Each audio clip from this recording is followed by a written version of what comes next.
macam jual entah, tapi kau sendiri malas nak usaha. Cerita sana sini gebang, kau merata-rata. Pantang depan mata, ada saja cerita di benih kawan, memacam ular sawah. Bila dah tahu kau lari berbatu macam kau nampak hantu.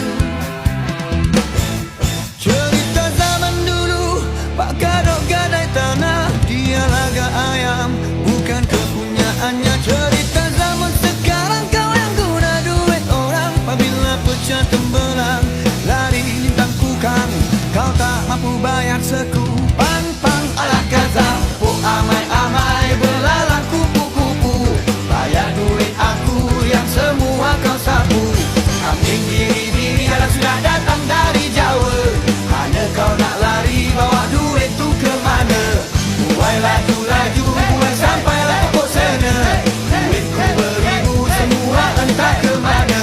Mana fasolah tikam di tapak kakinya. Dan memang kau salah, ku tak mau kau pun tak apa. Lampung isen semati lem.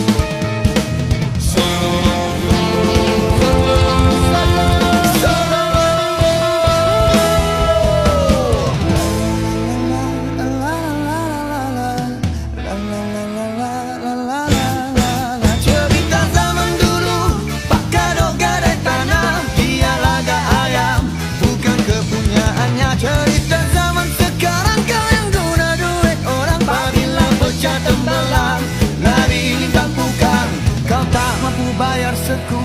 Pang-pang ram-pam-pam, oh amai-amai belalang kupu-kupu. Bayar duit aku yang semua kau sapu. Kambing biri-biri sudah datang dari Jawa.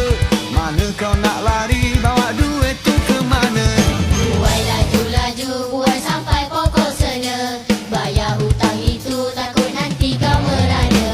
Memanda fasolah tikam di tapak kakinya. Dah memang kau salah, ku tabur kau pun tak apa.